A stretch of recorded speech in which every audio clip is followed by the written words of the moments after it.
We have the Lag BaOmer related topic, an interesting topic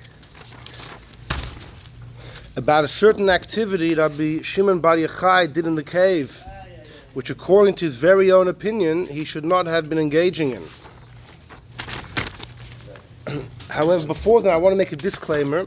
On Thursday night, for those that were here, we went through a bit of a journey of the history of Kabbalah, and we spoke about the Zohar and many different opinions about the authenticity of the Zohar. And we ended off with a letter, a tshuva of the Ben Ish Chai in his Sefer Rav Pa'olim, where he says that he knows for a fact that the Arizal said that there are many parts of the Zohar that are not from Rashbi, and they were added later. And that, it kind of left us a bit unsettled that you have a great fellow like the Ben Ish Chai giving testimony. What exactly does that mean? Well, over Shabbos I found a letter from the Tzitz Eliezer, who was a great rabbi in Eretz Yisrael a couple decades ago. Do you have? And he writes in a letter that he heard from Rabbi Yaakov Nisim, who was the chief Sephardic rabbi of Israel before Avadia Yosef. Rabbi Yaakov Nisim was a great supporter of the Ben Ish Chai. In fact, one of the issues he had with Avadia Yosef was the fact that when Avadia Yosef was young, he took upon his shoulders, to argue with the psakim of the Ben Ish Chai, which was revolutionary for a young man to do that. Yaakov Nisim did not tolerate that modus operandus of Avadia Yosef. But Rabbi Yaakov Nisim was a great supporter of the Ben Ish Chai, and he says, quotes the Tzitz Eliezer, that the fourth sefer of the Rav Pa'olim of the Ben Ish Chai was not printed by the Ben Ish Chai while he was alive. It came out later. It was not checked over by the Ben Ish Chai. Things were added by other people, and therefore he said it's an unreliable sefer. He says the fourth chelik. So I went back to see where is the tshuva of the Ben Ish Chai where it says this testimony from the Arizal. It's in the fourth chelik. So that was quite interesting. So it could be Osama, maybe one of the Teimanim, one of the Kapach fellows who aren't so happy with Kabbalah and the Zohar. Are we talking maybe about Kohanim today? The firstborns today. We're done with the Kohanim. And so that's just an important, I thought it was a whopping piece of information. Really cleans up that issue. Right. Yes. It's fascinating how mamish mamish perfect. Check. Okay. Drink. Last year, Lag BaOmer, we discussed Rabbi Shimon Bar Yochai's opinion about learning Torah. If you have to learn a whole day, or you could just learn a bit in the morning, a bit in the evening. Today we discuss another issue. Number one, a Gemara in Shabbos Daf Lamed Gimel. The well-known story of Rabbi Shimon Bar Yochai in the cave. Omar Lei Lebrei, Rashbi tells his son Rabbi Elazar, Noshim daiton kala alein. Women can be easily swayed. I'm sorry, I ran out of copies. I'll share with Chaim today. Chaim Zedeshover. That the Romans are going to pressure her to reveal our hiding place. The reason that Rashbi and his son were on the run was because Rashbi had spoken ill about the Roman government. They had killed his teacher Rabbi Akiva, but he spoke ill of the Roman government, and therefore he was on the run. He was a fugitive. He was hiding with his son, but he told his son, listen, as long as the mama knows where we are, she may give us away if she's tortured, God forbid. Dilma Mitzari Lo, maybe they'll torture her, or Megal Yalon, she'll reveal our whereabouts. So they left Toshu, they hid B'ma'arta in a cave. Yisrachish Nisa, miracle occurred. We're in the second line of number one. Ibru Luhu Charuva, a carob tree was created, Ve'ena Demaya, and a spring of water. Rabbi Shimon Bar Yochai says in Masechta Brachos that those that do the will of God don't have to work. They could learn a whole day, and the malacha will be done through other people. The Eibishter will provide them through other means. And the Gemara in Baruch says many tried to do it, but it didn't work. Baal Shem Tov has a taich on what that means. But simply, you know why it didn't work? Because they didn't realize that Rashbi was talking about you can end up living off carobs and water, like happened to him. People thought they were, you have to be ready to live this type of life, and then it's going to work. Anyhow, they undressed themselves. They took off their clothes. They sat ad savarayo till their necks bechala in sand. Kula yoyma garsi, a whole day they learned in the sand, naked in the sand, till their neck. Be'idon sluya, when it came time to daven, lovshu, they clothed themselves. They got out of the sand, they put on their clothes. Michasu, they covered themselves. Umatzlu, they would daven. V'hadr, and after that, meshalchi manayil, they would again remove their clothes and go into the sand to learn. Why? Ki heichi deloy livlu, in order the clothes should not be worn out. So they only wore it by davening. And the story continues. Esvo, they sat there, Tracer, Shni, 12 years b'ma'art on the cave, and Asa Elio came to come, and he stood up Pischa de Ma'art in the entrance of the cave, and etc., etc., etc. You can see the story there in Masechta Shabbos. Here's the problem. The problem is that Rashbi actually never davened. The problem, what? Rabbi Yehuda. That's Rabbi Yehuda. Rabbi Yehuda. It says it about Rabbi Yehuda. It says about Rabbi Yehuda. So look in number 3. Jump to number 3 at the bottom. Number 3 is the Gemara Masechta Shabbos Daf Yud Aleph. Says the Gemara. It's quoting a Braisa. Chaverim, friends, learned friends, Talmidei Chachamim, Shehayu Oiskim b'Torah, that were learning Torah, Mafsikin l'Kriyishma. They must stop learning in order to catch Kriyishma. The ein mafsikin l'tefillah, but they don't have to stop to daven. Meaning, even if they're going to miss the davening completely, they don't have to stop.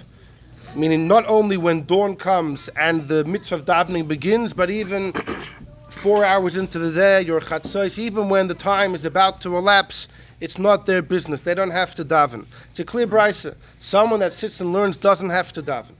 Amar Rabbi Yochanan says the Amar Rabbi Yochanan, Loi Shonu, don't get any ideas. The Gemara, the Brisa is only talking Ela Kagoin, for example, Rashbi the Chaver of Rashim Bayachai and his colleagues. Shetoirasan Umanasan, that their Torah is their craft. They learn an entire day. Therefore, they stop for Shema, not for davening. Avol Kagoin Anu, but like us, says Rabbi Yochanan, like us, right? What do you think he did all day? He sat and learned all day. But people like us, says Rabbi Yochanan, he put together the Talmud Yerushalmi, but nonetheless, Mafsikin l'Kriyishma u'l'tefillah. We stop for Kriyishma and for davening. Okay? The Gemara then asks, Vatanya, but we learned in a Braisa, Kashem, just like she'ein mafsikin l'tefillah, kach ein mafsikin l'Kriyishma.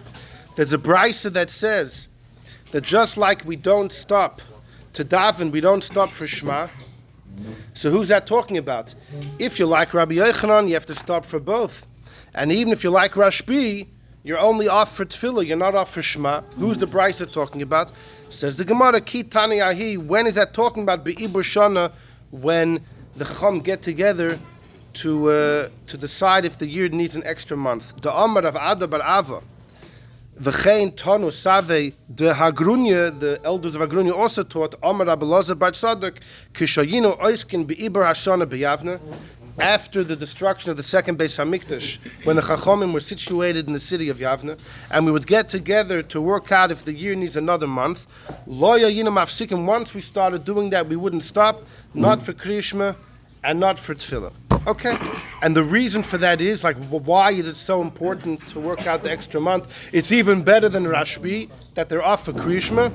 So Tosfos there says because the entire Jewish calendar, particularly the Yomim Tovim, are dependent on it. So it's mamish considered of utmost importance, and it's negayah to the klal, to the Yidden as a whole, so therefore it warrants that an individual should skip his davening and his Kriyishma. But if someone's involved in their own learning, so it depends. If you're just like Rabbi Yochanan, you got to stop for Shema and for davening. If you like Rashbi, we don't. But if you like Rashbi, then the Rishonim already say that no one today is better than Rabbi Yochanan, right? So, but if you would be like Rashbi in theory, then you would be off for tefillah and not for Shema. So the question off the bat is, that means we see in number 3, Rabbi Yochanan says clear as daylight that when the Brisa says if you learn you don't have to daven, it's talking about Rashbi. He's the guy that doesn't daven. And in number 1, the Gemara seems to be saying that every day they would daven at some point. Why? Why? Before we answer the question, we're going to see quite a number of ways of dealing with this, some interesting things. Let's jump to number 2. Number 2 is from the Alter Rebbe, and it's fascinating. We're going to read this inside. Says that this is in the Alter Rebbe in Hilchas Talmud Torah that he wrote. It was the first halachas that the Alter Rebbe printed. How old was that? He was about 50 years old, 49 years old when he printed this. It was in 1794. No, when he printed it. When he wrote it, the first things the Alter Rebbe wrote was when he was in Mizrich. When he was about 25, he wrote the halachas of Tzitzis, halachas of Pesach. When he wrote Hilchos Talmud Torah, I don't know exactly, but we know when he printed it. The story was he wasn't even going to print it, but Pinchas Reizes from the city of Shklov was a great scholar, a chassid of the Alter Rebbe, and he was a bar yichus. His father was one of the big gaonim in the city of Shklov, and the Alter Rebbe entrusted him with the manuscripts that he should go ahead and print it as if they were his own. Without anonymously, but if anyone does know about it, they'll think it was from Pinchas Reizes. He brings it home. He makes sure that his father, the great Torah genius, Halachik, you call him Mishpacha or something? Eltazed. Oh wow. So Halachik was going through his son's ksavim, the manuscripts, and he was flabbergasted by the manuscripts of which were actually originally the Alter Rebbe's, but Pinchas Reizes copied it in his own handwriting because his father would recognize his own handwriting. But his father was amazed, to say the least, and he convinced his son, "You got to print this." So no, I don't want to print that. You got to print it. Okay, he prints it, and very quickly it spread around because what the Alter Rebbe did was unique. The Alter Rebbe clarified many halachas that were till that point ambiguous, unclear, vague, and the Alter Rebbe is pulling the Kuntras Achron Mamash out of the ballpark. Anyhow, it went everywhere, traveled like wildfire. It came to Vilna, and the Vilna Gaon Mamash praised this work. And when people would discuss who wrote it, they would say it's some anonymous Goin in Shklov, and the whole world was aflame with the Hilchas Talmud Torah. A little while later, they found out it's from the Alter Rebbe, and the uproar, was even greater than their excitement from before. Oh, they were deceived, and how could this happen? Anyhow, so listen. Sometimes you have to use the Bnei Yissaschar, Tzvi Elimelech of Dinah, 150, 180 years ago. He put out a sefer on Gemara called Magid Ta'aluma, but he didn't want it to come out under his name because then the Litvishers wouldn't learn it. Oh, this Chassidic Rebbe is putting out the Piddush on Gemara. So he wrote that it's written by the Tzvi, a student of the Bach. He made up some guy, and he printed it that way. It was like, oh, there's a new manuscript from 250 years ago. No one's seen it, so everybody bought it. So sometimes you have to resort to these tactics. There is no fake news. Anyhow, number 2 says the Alter Rebbe. We're going to read this. It's a fascinating piece. Vafilu Rashbi v'chaveirav, even Rashbi and his colleagues, lo yamru aleim. They didn't say about them. Shelo yehayu mafsikim milimudam l'tefillah. When we say that they wouldn't stop to daven, that's only for tefillah shmona esra shehi bakashas rachamim v'tachnunim. Shmona esra, in the eyes of Rashbi, is not about cleaving to God. It's beseeching God for Rachman. It's asking the Eibishter for your needs. L'chaye shah, and that's temporary needs. But Torah is chaye olam, the Torah is eternal life. And therefore, why would you stop learning in order to daven? They would stop not only for Shema, which is Doiraisa, even the brachas that are Rabbanon. You see, when you learn the Gemara number 3, off the bat you think, that what's the difference between Shema and Shmoneh Esrei? Shema is rabbinic, Shmoneh Esrei is rabbinic, and Shema is D'oraisa. But says Alter Rebbe, no, even Birchas, the brachas of Shema, Yoitzer Avos Olam, Emes V'Yatziv, Emes V'Emunah Atmad, etc., etc., you would think that wouldn't be more important than Shmoneh Esrei. No, it is. Because Shmoneh Esrei is beseeching God for what you need. No, you could do away with that. Learning Torah is more important. But Birchas Kriyishma is praise of Hashem. In a way that's more important. Afal pi shehei midivrei sofrim, v'chein so to l'shar mitzvahs, obviously any mitzvah drabanon, Chanukah, Halal, all these things, because im einoi mafsik, if Rashbi wouldn't stop for any mitzvah drabanon, nimtze comes out shalomed al shaloy amanos lasis. It means he was learning not in order to perform, and that's a horrible thing, as we'll see soon. Continues Alter Rebbe, v'afilu b'tfilas yudches, even when it comes to Shmoneh Esrei, Rashbi didn't daven, Amru, Shechasidim Harishonim Hayushoyin Shah Achas Shlema. We know the Gemara in Bracha says Chasidim Harishonim, they would an hour before davening they would meditate. Says Alter Rebbe Shah Achas, it was a full hour. Some people think it says Shah can mean half an hour, 15 minutes, a period of time. Says Alter Rebbe was a complete hour before davening. B'chol, and not just before Shachris, by each of the Shmoneh Esrei, Shalosh Tfilah B'chol Yom. A Shah Achas Shlema. So sorry, there was 1 hour for the actual Shmoneh Esrei. There was 1 hour before the Tfilah. And Shah Achas Shlema Acher Kol Tfilah. Every Shmoneh Esrei an hour before, an hour after, 3 hours each davening. Times 3 gets you 9. V'nimtze comes out. They would 9 hours b'yoyim. The opposite of Rashbi, who had no time to daven Shmoneh Esrei. These people, these Chassidim Harishonim, spend 9 hours a day. V'lo yayu chosheshin lebitul Torah. Weren't they concerned? I mean, how could you daven so much? You know, when the Alter Rebbe was 18 years old, almost 19 years old, he already knew everything. In fact, the Alter Rebbe said, when I was a child, my mind was open. I understood anything, not just Torah, different sciences, mathematics, anything that I wanted, it came to me so easily that I was deeply disturbed, the Alter Rebbe said. I was so disturbed, I wondered, what am I doing in this world? Why am I alive? And it wasn't until I came to the Maggid the first time, and I went into Yechidus when the Maggid told me why I'm alive, that my nerves were settled. That's what the Alter Rebbe testified. So the Maggid was Megaltim Vasuter of the Welt, was ein Shlichus Ba'olam. When the Alter Rebbe was almost 19, he hadn't yet gone to the Maggid, and he was about to make his momentous decision. The Alter Rebbe said, I had 2 addresses to travel to. One was Vilna, the Vilna Gaon, and other big Gaonim, and the other one was Mizrich. And the Alter Rebbe said, in Vilna, they'll teach me how to learn. In Mizrich, they'll teach me how to daven. Lernen kenich schon a bissel. I know a little how to learn. I want to go see how to daven. Even though at that point, Alter Rebbe used to daven many hours a day. He would daven till midday every single day. So he was already koching and davening, but he felt that he was missing. He traveled to Mizrich, and he walks into the Beis Medrash, and all people are doing is davening. By the time they finish Shachris to Mincha, after Mincha Ma'ariv, Kriya Shema Lamita, and then they're basically starting davening again. The Alter Rebbe was like, whoa, this is way too much. And he turned to leave, and he left.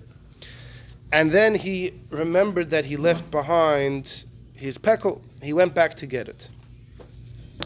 And when he came in, the Friedrich Rebbe tells over 2 different stories of what happened, 2 different versions. One of them is he returned, and he heard the Maggid singing a beautiful niggin. And he said, I got to stay here a little bit. The other, more famous version is that at that point, someone came in with a chicken, a shaila on a kosher chicken, if it was a treif or not, and they showed it to the Maggid. And the Maggid started quoting Poskim on this side and shailas and a whole back and forth. And Alter Rebbe was dazzled by the Maggid's pilpul, and he said, you know what? Apparently they learn here too. And so he decided to stay. So it's interesting, the Alter Rebbe went there to learn how to daven, but their over-intensity in davening was the reason why he initially wanted to leave. But back to our discussion over here, Rashbi on one side has no time for davening, no time for Shmoneh Esrei. The Chassidim Harishonim felt just the opposite, 9 hours a day. And why weren't they concerned for Bittul Torah? I mean, it's like, it's good learning time, right? As you know, Halavai, we learn 9 hours a day. They daven 9 hours a day. The Chaye Adam, I'm sorry for throwing things in, but the Chaye Adam was a great Litvish Pesach in the times of the Alter Rebbe, the Misnagid. He originally actually was a businessman. And later he became a Rav.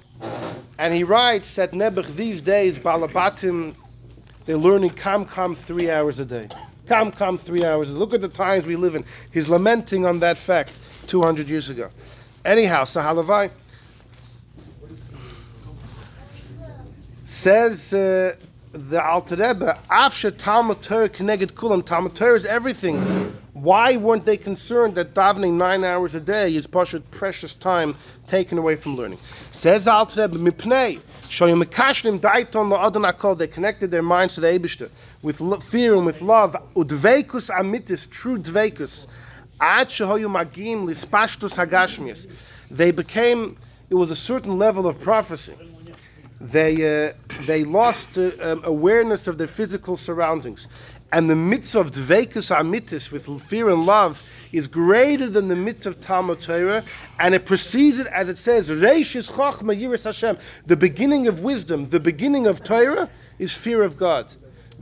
Cleaving to the Eibishter with love and fear is greater than Talmud Torah. However, if you remember last year we discussed that the Alter Rebbe revolutionizes as two parts of the mitzvah of learning. One is the regular mitzvah of Talmud Torah, the other is the mitzvah of knowledge of Torah, Yediyas HaTorah. There's a mitzvah of knowledge of Torah, to learn Tanakh and to learn all Negeya Halachas with their basic reasons. And the Alter Rebbe says the mitzvah of knowledge of Torah is greater than the mitzvah of Talmud Torah. Talmud Torah is Keneged Kulam, equal to everything. The mitzvah of knowledge of Torah is greater than all other mitzvahs combined. And there were many ramifications based on that. And the Alter Rebbe continues on this vein. Let's go to the next line. Ach mikol makom, even those early Chassidim, lo yehoyu rashoim, they were not allowed to lahashos, to spend so much time in davening, elo mipnei, that they already learned the whole Torah. They were past the mitzvah of Yediyah. Shalom du kvar tchila kol Torah shebeksav, v'shal bal peh kula, they learned it all. V'kimu Yediyas HaTorah, they already fulfilled the mitzvah of knowledge. Now they're busy just the mitzvah of Talmud Torah, continue to learn. The knowledge they already had. Why weren't they concerned they might forget?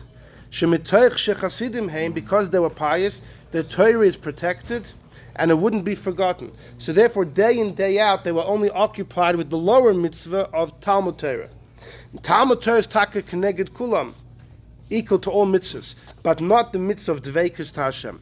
Rakshem mitzvahs Talmud Torah, which is vagisa b'yom b'layla, to learn day and night and to expand your knowledge, because the mitzvah of knowledge isn't that much. It's Tanakh, all the basic halachas with their basic reasons, but pulpulim and going deeper in these things, that's all part of the mitzvah of Talmud Torah. Ukeneged mitzvah zu shkula mitzvahs hadveikus hamitis b'yida v'ava mitis. Once you're dealing with Talmud Torah, then you have a right to say 9 hours a day I'm going to cleave to God. Now, before he said, in the previous paragraph, he said dveikus is greater than Talmud Torah. Here he says it's equal. Okay, you can think about that. But he says, you have the mitzvah of dveikus lipotter min mitzvah zu, and now you're potter from learning, like every time kol oisik b'mitzvah potter min ha-mitzvah. But not keneged mitzvahs Yediyas HaTorah lipotter mimeno chas v'sholem. A very strong expression.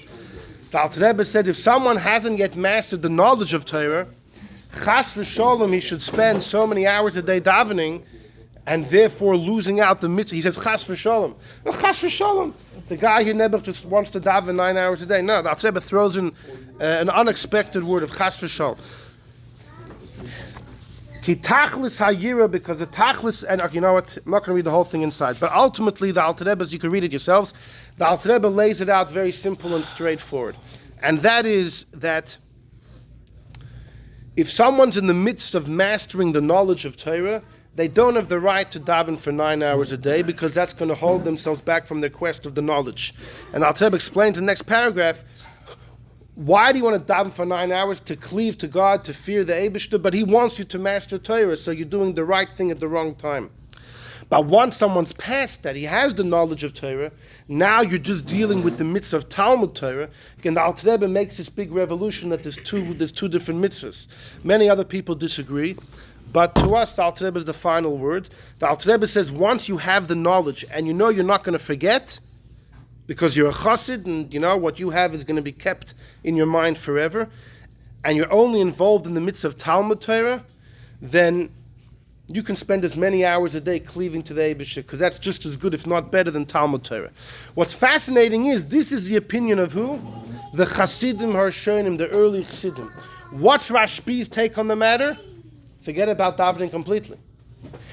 Because why? Rashbi looks at davening is requesting the Eibusher for what you need. Food, parnasa, gesund, this and that.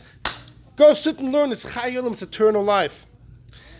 And what's always, what the Chayra bothers anyone that reads this is Rashbi, the author of the Zohar. Rashbi is the man of Pnimiyas HaTorah. L'chayra, he would, if anyone appreciates what davening is, it should be him. He says, Rachmana liba boy, God wants the heart. L'chayra, if anyone appreciates the mitzvah of cleaving to God, it's him. Didn't he say, B'chad k'tiris katarnu, in one knot I'm cleaved to the Eibishter? We have all these marmorim of Chassidus, of Rashbi's, his unity with the Eibishter. You would think he would appreciate what davening more than anybody else. Yet no, he looks at Shemoneh Esrei as just asking the Eibishter to have money in the bank. You're better off learning. It's the other Chassidim or Rishonim who have a whole different perspective. And they say davening is dveikus, cleaving to the Eibishter. I don't know, it's quiet, it's not what you would expect. But nonetheless, that's the fact. Where does Alter Rebbe get it from? Listening to Gemara and Shabbos that we saw in number 3. So the fact is Rashbi wasn't doing Shemoneh Esrei. So the question is, so when he was in the cave, and the Gemara says that... He was definitely ready at Yitzias HaTorah, also, I'm saying. Yeah, by the time he was in the cave. Maybe it was just for Shema. He was at Limud already, meaning he already knew. That wouldn't be relevant. Fakert. If the Rashbi, after the knowledge of Torah, he's only busy with Talmud Torah, nonetheless, that's a good enough excuse not to daven. No, that's the issue. Because Torah Yominasai, and if Rashbi was still involved in the knowledge of Torah, for sure he wouldn't have to daven. No, I'm saying the opposite. Rashbi is for sure is at holding already at Yitzias HaTorah. Why is he not davening all day? Torah Yominasai. No, because so that should have been all the way there's around. something else that even when it comes to Talmud Torah, even if you know everything and you're just doing the mitzvah of Talmud Torah, but if Torah Yominasai, if that's what you do a whole day, there's no reason to stop to daven. The Rashbi's logic is, why would you stop Chaye Olam, eternal life, and get involved in Chaye Shah? It's funny, you'd think Rashbi would have the biggest der hair in what davening is. Okay, something to think about. I don't know, it's always bothered me. Okay, in the Mamorim, it's explained that Rashbi had his ultimate connection came through Torah. By Rashbi, learning Torah wasn't just an academic pursuit. That's how he cleaved to the Eibishter. I understand that. But it's still funny, like the way the Alter Rebbe sets it up, that Rashbi looks at Shemoneh Esrei as just asking the Eibishter for parnasa. And the Chassidim or Rishonim say, hello, there's a whole different layer of Shemoneh Esrei. You would think Rashbi would have been the one that held that. Anyhow, so our shaila is like this. If bottom line Rashbi didn't do Shemoneh Esrei, so why is he getting out of the sand, putting on his clothes to daven? That's our question. Maybe just to say Shema, no? Maybe just to say Shema. Okay, so you already glanced to number 4. Look at number 4 at 2 Taisus. Look at the second one. Number 4, the second Taisus. He doesn't have a paper. He looked at it before, then he gave away his paper. Anyhow, Kagoyin Rav Shimon Bar Yochai v'Chaverev. Says Taisus. This is Taisus in Shabbos Daf Yud Aleph. He asks our kasha. V'ha d'amar l'kamon, we say later. We're number 4, the second Taisus. Ki havas motiz man tefillah lovish u'michsi u'matzle. When the time came to daven, Rashbi got out of the sand. He donned his clothes and he davened. But it says in Daf Yud Aleph he didn't do Shemoneh Esrei. Says Taisus, you're right. Hahu matzli, when it says davening, it means Kriyishma. With the brachas or just Krishma? The Alter Rebbe says with the brachas, right. And that was 9 hours probably. So that's what Taisus says. Even though the word tzeluya throughout Shas means tefillah, tzeluya means tefillah, it refers to Shemoneh Esrei. Not here, says Taisus. Taisus says here, it refers to Shema. Taisus is not the only one that says it. Maybe that's why where did says that it's Birchas Krishma also. it makes it better for the tzloy. Okay, I hear. Taisus is not the only one that says it. If you look in the Rishon, the Ritva in his commentary on Gemara Shabbos, as in the Ran, both of them give the same answer as well. So you have Taisus, the Ritva, the Ran, there might be some others too, but you have big Rishonim saying Rashbi Taka never stopped for Shemona Esrei, only for Shema. In the cave it says he got up to Tzluye, that usually means Shemona Esrei. Not here. Here it means Shema. The halachic issue with this is that whatever Rashbi was davening, why didn't he do it in the sand, like he did Shemona Esrei? Why did he have to get out? You know, if you're covered to the sand, to the neck, getting out is hard. It's not easy to get out. And then you're full of sand, put on your clothes, and then go back in. Exercise. Why'd they do it? Why didn't they daven in the sand? They're completely covered. It's news. You get atrophy. You have to. Very good. So the Marsha says, I can't say Yisroel because it's not in the sheet. So this is Mamash B'ki. It's good. The Marsha says that when it comes to saying the Eibish's names by brachas and things like that, there's a few dinim. One of them is you need to have a yarmulke on your head. The erva needs to be covered. But even if somebody has, let's say they're covered in a blanket, so their chest is covered, the erva is covered, but it's called liboy royes erva. The heart and the erva are under the same covering. What? Put on his garter.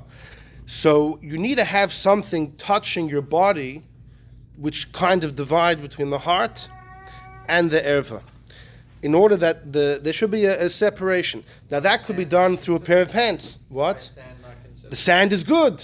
That's why when Rashbi would have a drink or he would eat his carob, he did it in the sand, because the sand is clinging to their body. So the Mashal said that's going to divide between the heart and the erva. The problem is when it comes to Shemona Esrei, there's another din. The din is called a hikoin likras lekecha Yisrael. Prepare yourself to greet the Eibishter. And the Gemara says, we'll see in a moment, that you're actually supposed to wear a gartel. Because when you stand in front of a king, you need to wear a gartel by Shemona Esrei. Hold on. So we're going to see where the source is in number 5. We're going to see this Gemara. There's a din by Shemona Esrei. You got to prepare yourself more than anything else. You wear a gartel. The Beis Yosef and Shulchan Aruch quotes from the Samak, the Rabbi Yitzchak of Kurvil, one of the Baalei Tosfos. The Samak says this din of hikoin is only said by Shemona Esrei, not by other brachas, not even by Kriya Shema. The Samak paskins clearly, and the Hagoyis Maimonides, who was a Kohen, who was a student of Maram Rottenberg, quotes the Samak. They all paskin hikoin is only said about Shemona Esrei, not about Kriya Shema. Which would mean that why did Rashbi get out of the sand? So the Marshor says, you know why Rashbi got out of the sand? Because he needed to get up in order to wear a gartel. Wearing a gartel, that's because of the din of hikoin. But that only applies by Shemona Esrei. By Kriya Shema, there's no din of hikoin. By Kriya Shema, if Tosfos is right, they were saying Shema, they could have stayed in the sand. This is a big kasha that many people ask on Tosfos, on the Ritva, on the Ran, all those that say that he did Shema. Join me in number 5 for a second. Why is it a kasha on him and not a kasha on the Rashbam? Why is it a kasha on Tosfos?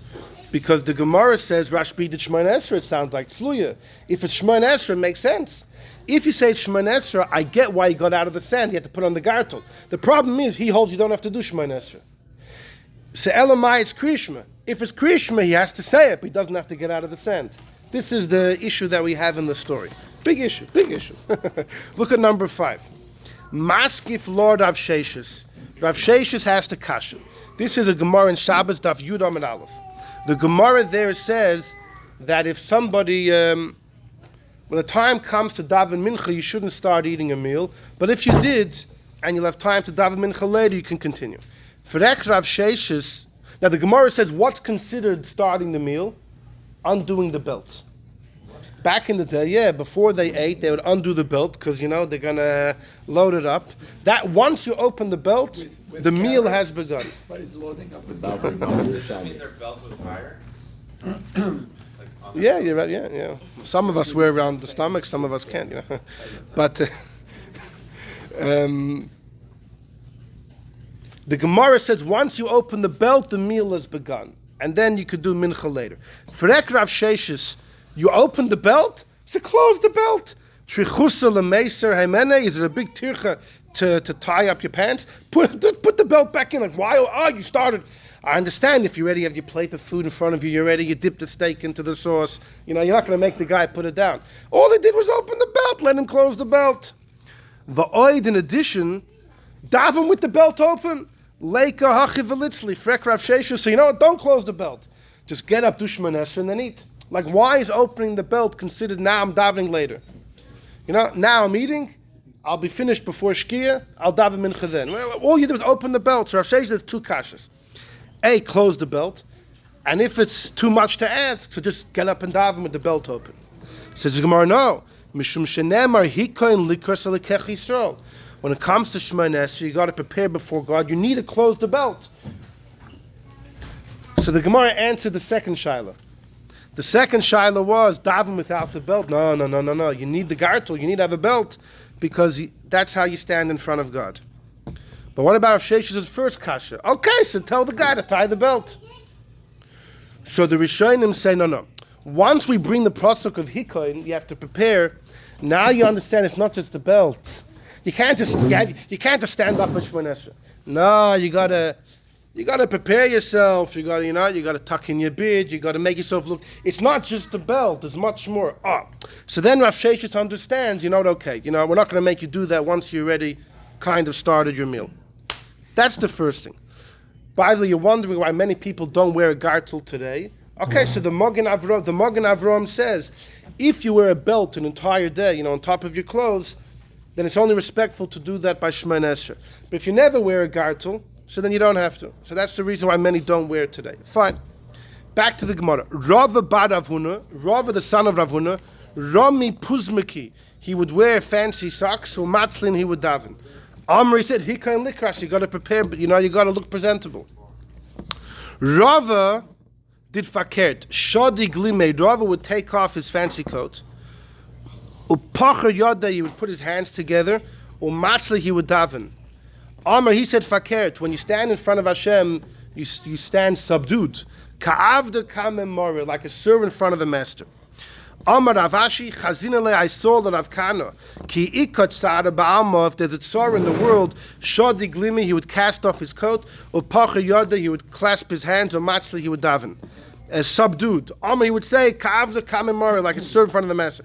Ki ikashlama, but if there was peace in the world, then lavish or miskasi, then he would wear his nice clothes, or misatif and his talis, or matzi would daven. Then he would say, Hika and likras alekech Yisrael.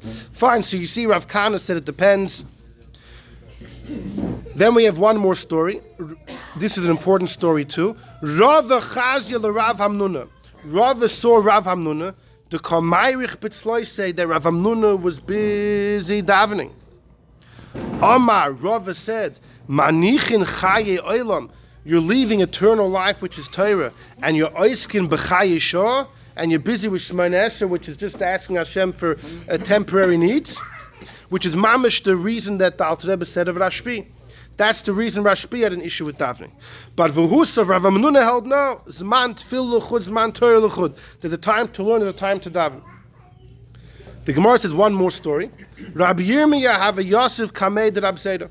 Rabbi Yirmiyah was sitting in front of Rab Zeda. Have a oski b'shmaita, they're busy learning. Naga, Litzlu, it was getting late to daven mincha, it sounds like. Have a commissar of Rabbi Yirmiyah quickly wanted to end the discussion to daven. Kari lay Rab Zera screamed at him, Meisir oznai mishmaya Torah, if you remove your ear from hearing Torah, gam tfilasoi te'eva, your tefillah is an abomination. He harassed him for wanting to daven instead of learning. So there's a number of points from these stories. The first thing just to point out is you see there's a din of hikoin likras lekech Yisrael, to prepare yourself in front of God, which includes wearing a gartel. That was the first thing we said. The second thing is we said about dressing nicely and appropriately in front of God.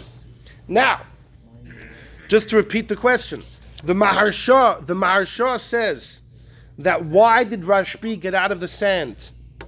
To daven? Because no, the Maharsha doesn't. The Maharsha is not going with Shema. The Maharsha says because in the sand you only take care of your heart, not seeing the erva. The liboy is not seeing the erva, which is good for all other brachas. But says the Maharsha, mitzad hikoin, you have to wear a gartel, and therefore he got out of the sand in order to don a gartel. Now, we quoted from the Samak, the Agoyis Maimonides, that hikoin is only said by Shemona Esrei. And they say clearly, not Kriyishma, it doesn't apply by Shema. Which leads us to, we're hitting a brick wall then. Because if Tosfos and the Ritva and the Ran are right, that Rashbi got out of the sand in order to do what? Just to do Kriyishma, he didn't have to get out of the sand. Being in the sand is fine. The sand which is cleaving to his skin separates between the heart and the erva that's good enough for Shema. Getting out to wear a gartel is not necessary. So some believe, there are some achronim that taina, that Tosfos, Ritva, and the Ran, who all say Rashbi went out to say Shema, disagree with the Hagoyis Maimonides and the Samak. They hold hikoin applies to Kriya Shema as well. Take. There are some achronim utaina, based on this kasha, you must say that whoever says Rashbi got out of the sand to say Shema, and like the Maharsha says it was to don the gartel, must hold the din of hikoin applies to Kriya Shema. So do you have to wear a gartel by Kriya Shema? It's a machlokes. The Samak, the Agoyis Maimonides says no, clearly. Tosfos, the Ritva, and the Ran, we infer that they would hold yeah. Smak would have to hold it Rashbi. So hold on. So I actually remember I used to, when I was in Chicago teaching in the yeshiva, I used to go Thursday nights to a Litvish yeshiva in Skokie, Illinois. And we used to deal with the Misnagdim over there. Tells? No, it wasn't Tells. No, in Skokie. In Skokie it was a little not intense as Tells. By the way, I used to bring some bochrim to learn Chassidus. So during Maidiv, we used to learn, and then after 10 o'clock we did a Maidiv. During Aleinu, the bochrim would spit. Ooh, these Litvish spitting at me, come in and spit in our base mattress. There was one guy there used to come with a mop. During Maidiv, just a mop. Anyhow, one week, I was worried that this week they're going to challenge me. So I wanted to find where's Taka a good source for it, that you're supposed to spit. So I found it's a Taz in Yeredeya, in the Laws of Magic, about saying psukim and spitting. Is a random Taz who says, and that we're noyig to spit during Aleinu. So, what? I don't know, the Shulchan Aruch we have is still there. It's there. It should be still there. Anyhow, so I memorized exactly where it was. So that night we came to Lun Chassidus, and sure enough, by Maidiv, one of the big people there come and say, "You're spitting our base medrash. Where does it come from?" So punkt in the base medrash, he had the same version of Shulchan Aruch as we had. So I told him, take out that sefer. I told him the name of the page. I told him how many lines down the page. I punkt memorize it. And I said exactly word for word. He was stunned. He went to the shelf, he opened it, and when he saw it was exactly as I said, we had no problem since then, Yeah. Anyhow, mamash mazel. Anyhow, so I used to learn with a guy who was half Litvish, half Chassidish. So, well, I'll tell you, the first half of Ma'ariv, he didn't wear a gartel. By Shemona Esrei, by during Kaddish, he would put on a gartel for Shemona Esrei, not for Birchas Kriya Shema. See, he was half Chassidish, half Litvish. So half of Ma'ariv no gartel, half of Ma'ariv yeah gartel. No, but so what was the reason? Pashut. He was going like the Smak and Nagoyis Maimonides, that Hikon wearing a gartel only applies Shemona Esrei. The problem is that people tying, according to Tosfos, the Ritva and the Ran, that Rashbi got out of the sand to say Shema. And why did he get out of the sand? The Maharsha says to don the gartel is a raya, even for Shema, you have to wear the gartel. The issue is that the Ran kind of contradicts himself. The Ran Rabbeinu Nissim, one of the last of the Rishonim in Spain, he wrote a commentary on Gemara, and he also wrote a commentary on the Rif. In those days, it was popular to write a commentary on the Rif's halachas. The Ran wrote both, a commentary on Gemara and on the Rif. In his commentary on Gemara, he writes what Tosfos says. Rashbi got out of the sand to say Shema. Now he doesn't say why, neither does Taisus. We're just assuming like the Marsha was to put on the gartel. The problem is the Ran in his halachas on the Rif, on the Gemara number 5, says you should know the din of Hikkan is only by Shemar Esra, not by anything else. So the Ran contradicts himself. He himself says in his commentary on the Rif, right, okay, could be. But Pashas, the Ran says in his commentary on the Rif that Hikkan is only by Shemar Esra, not by anything else. He doesn't say beferish, not by Shema, but he says not by anything else, only by Shemar Esra. But he agrees to Taisus that the reason the Rashbi got out of the sand was in order to say Shema. Why did he get out of the sand? All we have is the Mashor's explanation to put on the gartel. The Ran himself holds you don't need. So that's a bit of a contradiction in the Ran. But either way, this is all if you learn like Taisus that he got out to say Shema. It's not so pashut he got out to say Shema.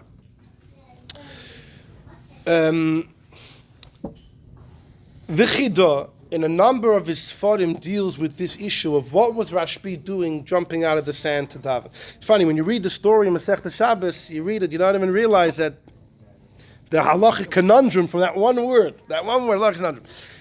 Anyhow, so the Chidah, in his Sefer Birkei Yosef, which is an incredible commentary on Shulchan Aruch, he quotes a possibility that when Rashbi says if you're Torah or Manasseh you don't have to daven, it means you don't have to daven.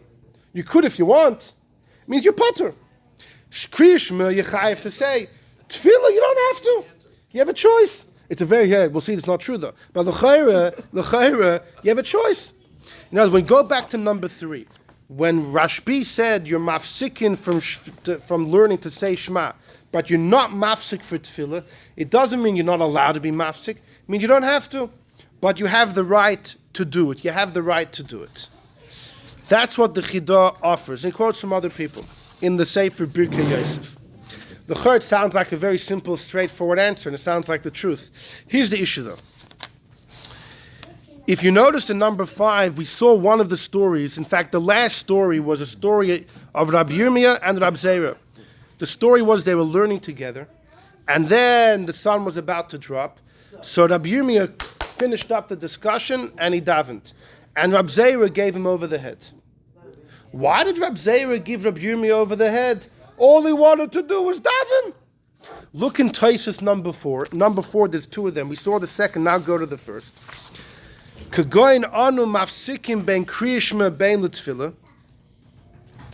Taisus is asking, Rabbi Yochanan said, we're not like Rashbi. Rabbi Yochanan said, us, these days, we don't learn the whole day. So we have to stop both for davening and both for Shema. So frek Taisus, so why did Rabbi Zera give Rabbi Yirmiyah over the head? V'had the armalei Rabbi Zera to Rabbi Yirmiyah. Meisir ozna mishmaya Torah. Rabbi Zera told Rabbi Yirmiyah, you stopped learning to daven? And he quoted him a pasuk from Mishlei, a harsh pasuk, which is if someone removes themselves from learning, their davening is an abomination. Frek Taisus, he had to daven? Rabbi Yirmiyah is not like Rashbi, he'll be like Rabbi Yochanan. Rabbi Yochanan said, people like me these days, you have to stop learning for Shema and for davening. So what's going on? So V'yesh Shlomo Taisus gives 2 answers. Either Torasei Haisu Menasei. Maybe Rabbi Yirmiyah was taka like Rashbi, and therefore he didn't have to daven.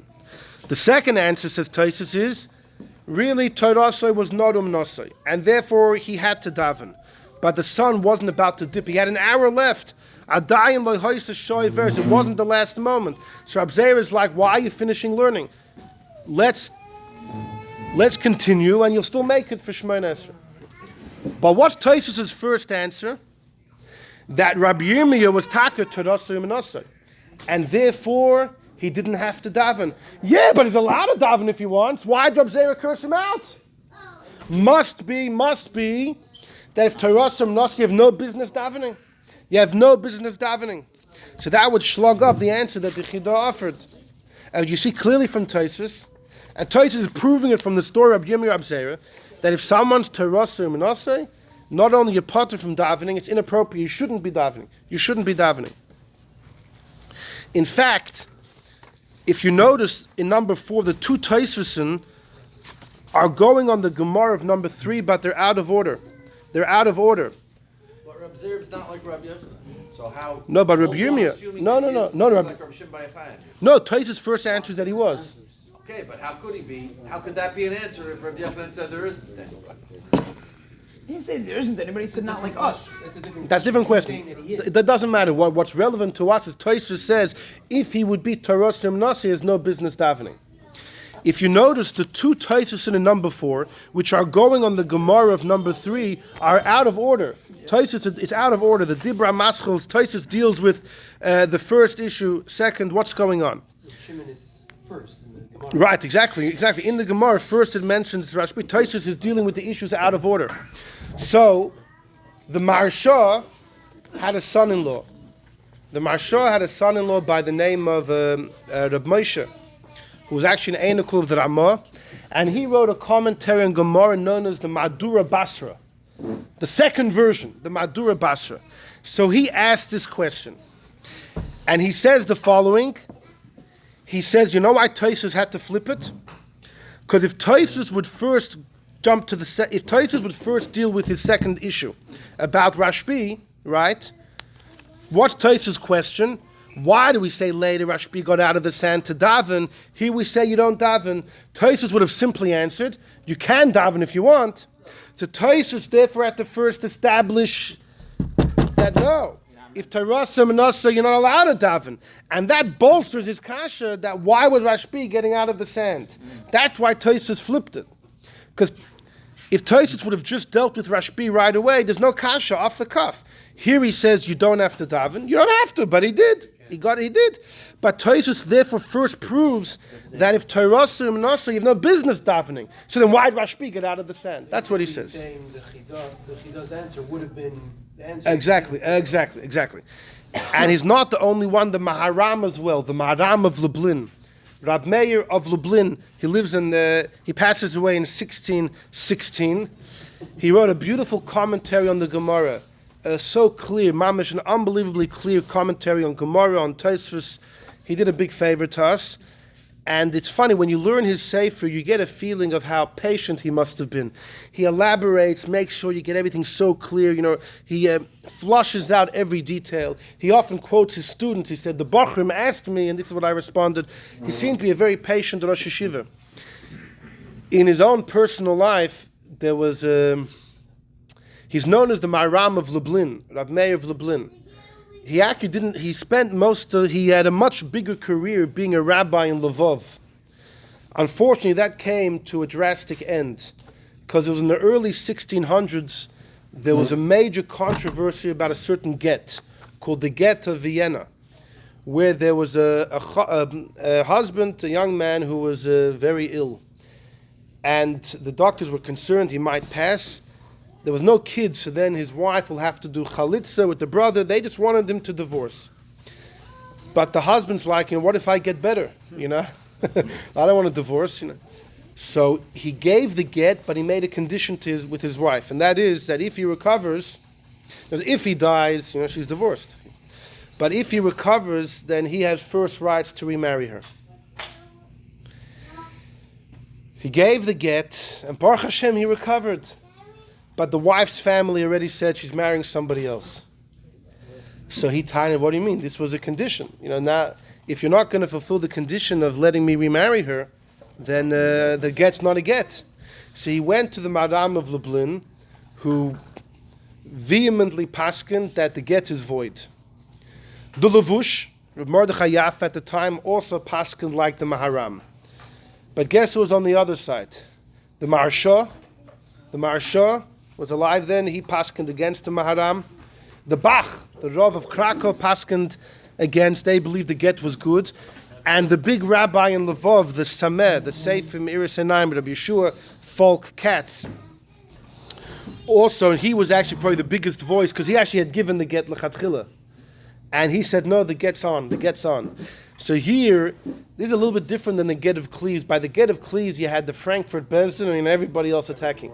Here, you had many more, you had big guns on both sides. You had the Maram of Lublin, you had the Levush, and many other Abbonim saying the get's off. And then you had a big gun saying the get's on.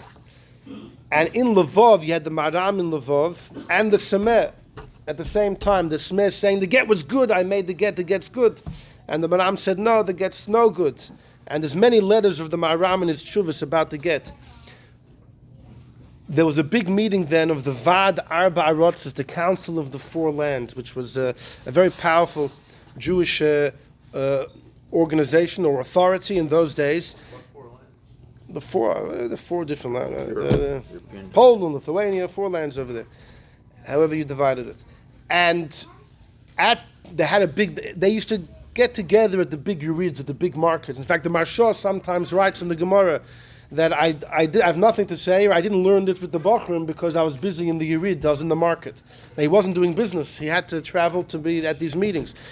And the greatest Rabbanim from all over Europe would travel, and they dealt with serious issues. And this was an issue that came up, the get. So you had like the whole media, the whole room, you had people on both sides. But the majority were pro the get, like the Bach, the Marsha, the Smeh, and others. And they paskened the get's good, and they told the Maharam he has to concede and bite his lip. He didn't.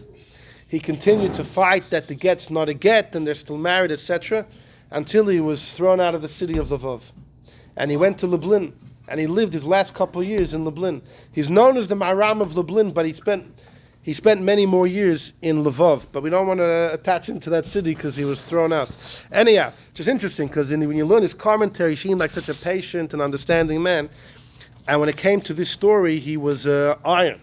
He was he believed the get was off, and he fought till the end. There's lots of maybe Shavuos, because the condition wasn't given at the time he gave the get. It was said in before or after, and it's like Dvorim Shebelev. At the time he didn't say it. It's only people know what he was thinking.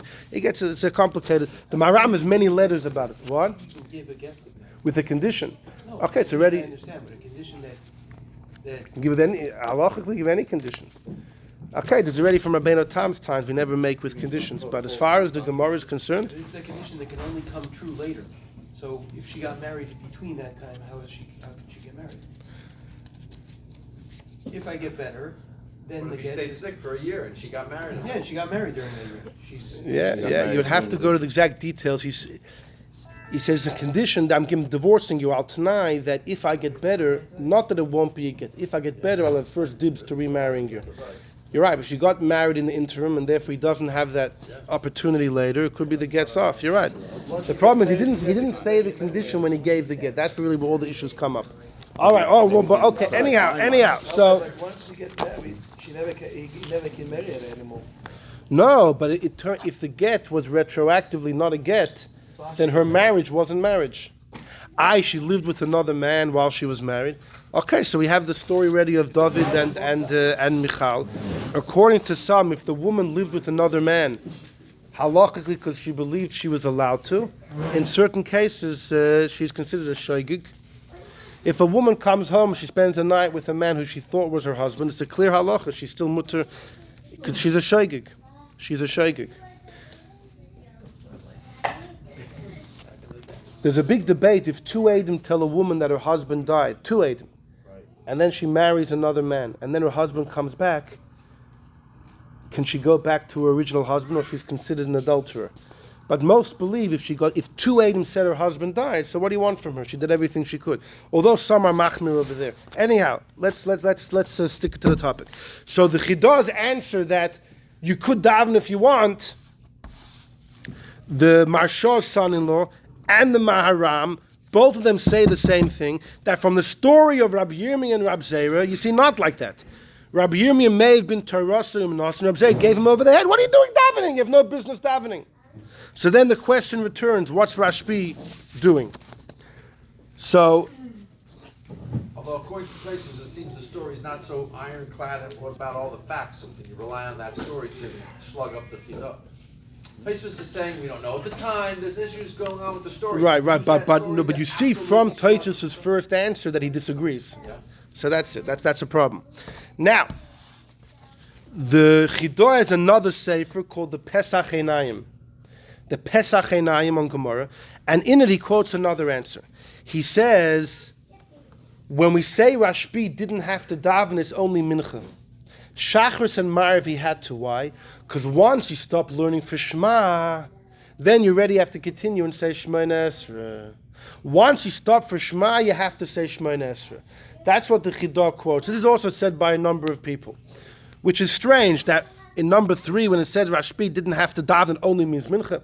But this is a possibility. The Chidah says that once you stop for Shema, you have to continue Shemona Esrei, which applies by Shachris and Ma'ariv. Even without that. Because once you said Shema, you're not learning. In other words, so daven. You don't have to break learning to daven, but if you're not learning anyhow, you're saying, let's say, the brachas. Okay, but you're saying the brachas of Shema. Right. So if you throw in the brachas of Shema, it makes more sense. You throw in Gula Tefillah is also good. Yeah, it's a good svara too. The only thing is, Gula Tefillah is not a bigger chiyuv than davening mincha. Right?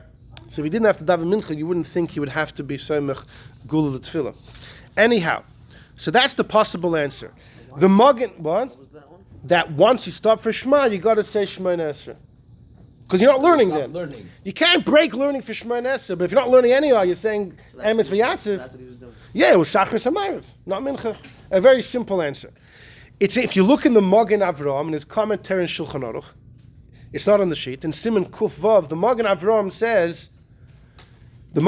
says that some people want to say, once you stop for Shema, even Rashbi had to do Shemona Esrei, but says the Magen Avraham, it can't be. Because Tosfos said, what was Rashbi doing when he got out of the sand? Shema. Why didn't Tosfos say, no, Tzluya means Shemona Esrei, and it's talking about Shachris and Ma'ariv? Why didn't Tosfos answer that? The fact that Tosfos had to say it was only Shema means Tosfos doesn't believe that once you stop for Shema, you have to continue.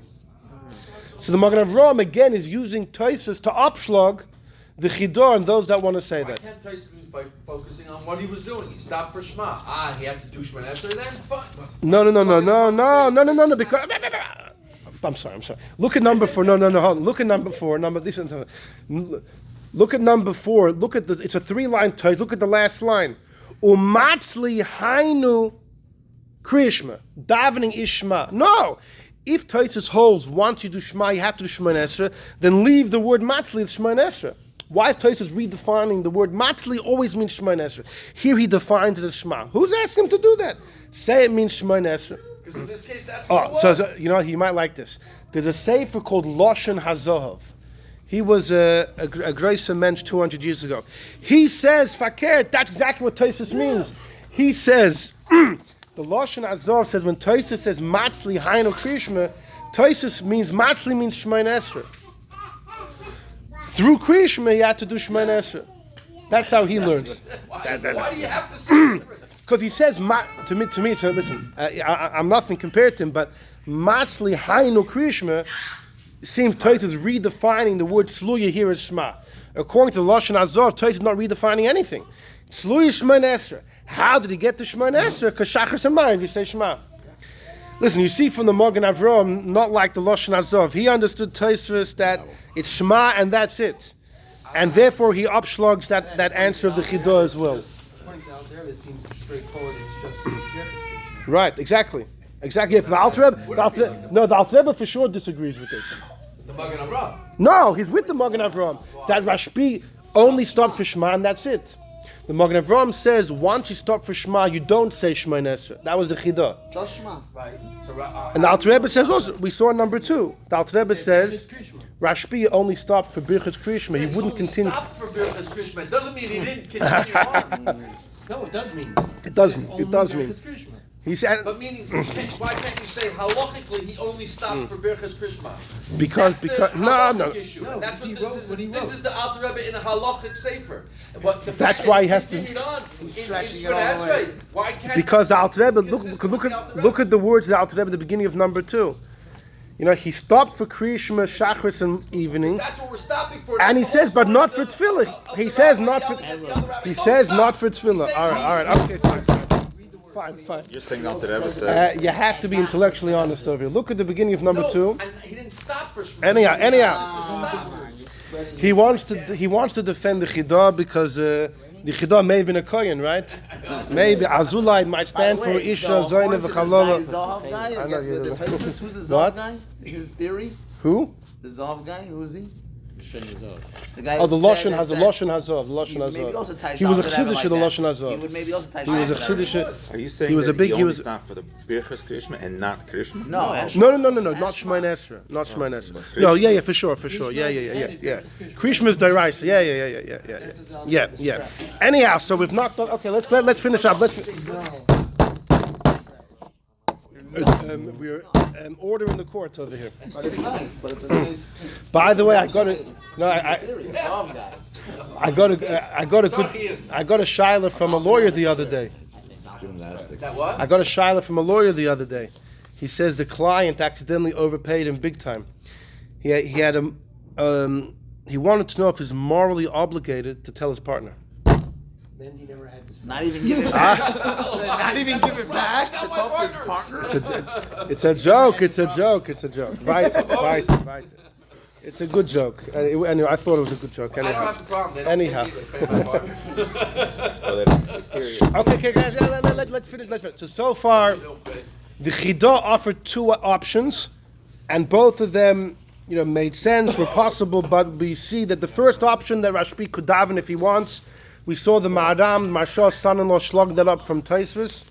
The second option is once you stop for Shema, you say Shema Nesra, is also Agashlogan by the Magen Avram, etc. So what do we have now? Join me in number 7.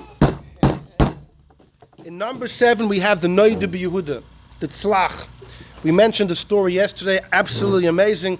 The Noida B'Yehuda in Prague had many antagonists, and they were harassing him. Not me. And each person that harassed him, unfortunately, met with a horrible fate. There was one fellow who was an antagonist, but he had a son who was a big student of the Noida B'Yehuda. And one day, out of the blue, this son became extremely unwell, and in a short amount of time, he was mamish between Bein Chaim Lamovis. His father realized that fate had caught up with him, and now it's his time to... he's getting the patch for harassing the Noida B'Yehuda. So he sent a delegation to run to the Noida B'Yehuda and ask him to help the situation. The Noida B'Yehuda was in the mikveh. They ran to the mikveh. He tells him, I can't help you here. Run, I have to go home and run ASAP, go get my sefer, the Tzlach, which is Noida B'Yehuda's commentary on Gemara. Put it next to under the pillow of this boy, and hopefully it's going to help. They took the sefer, the Tzlach, they put it underneath the boy's pillow, and almost instantaneously his illness weakened. He opened his eyes and color returned to his face, and within a couple days he was mamish back to his full health. Anyhow, the Tzlach says like this. He says very simple. Rabbi Shimon Bar Yochai says in Masechta Menachos that even if you just said Kriya Shema in the morning and evening, you fulfill the mitzvah of learning Torah. Rabbi Yishmael disagrees. We spoke about this last year. He says, no, you got to learn all the time. So according to Rashbi, you only have to learn, if you learn 10 minutes a day, 5 in the morning, 5 minutes in the evening, you already did the mitzvah of learning. So therefore, you already fulfilled your obligation. So if you want to learn the whole day, it doesn't give you the right not to daven. Rashbi himself would daven. If you hold like Rabbi Yishmael that you have to learn a whole day, the mitzvah of Hagisa B'Yoyim V'Layl is to learn a whole day and a whole night, then you have a right not to daven. So in other words, in number 3, when Rabbi Yochanan said, if you're like Rashbi, you don't have to daven, he didn't mean Rashbi. He meant if you're like Rashbi, that you learn a whole day, but you also have to hold there's a mitzvah of learning day and night, then you have a right not to daven. Rashbi himself did daven, because he holds that the mitzvah of Gisabay, day and night, is only a bit in the morning, a bit in the evening. So therefore, learning throughout the day doesn't give you the right to dispose of the mitzvah of tefillah. That's Rashbi's personal shitta. Let's read this inside. I hope I wasn't completely unclear. Look at number 7. Aval Rashbi, so Rashbi holds Hagisa. Koi only shachris v'arvis. If you learn a bit in the morning and the evening, you're good to go. Im kein yeshlemer. Aflet tefillah mafsikim. Rashbi holds you do have to stop for davening. The haloi mavatal essay d'hagisa, because davening doesn't go head to head against v'hagisa. Because according to Rashbi, the mitzvah of v'hagisa of delving is all you could be said drop in the morning and the evening. Im kain yesh loim Rashbi taka was mafsik for davening. Now, Shapir Amra HaGemara L'Koma. Now you understand the story of the sand. When it came time to daven, he lavish or machasi, he clothed himself, he davened. But over here it says, Kagoin Rashbi v'charev don't daven. It's pashut. Rabbi Yochanan didn't say Rashbi never davened. He said Kagoin. For example, if someone's like Rashbi, meaning if you're Torasim and Nase like Rashbi v'chaverev. But hold according to Exactly. But hold Avo be'inyan v'gisa, not to hold like Rashbi. Rather, you hold vagisas by day and by night.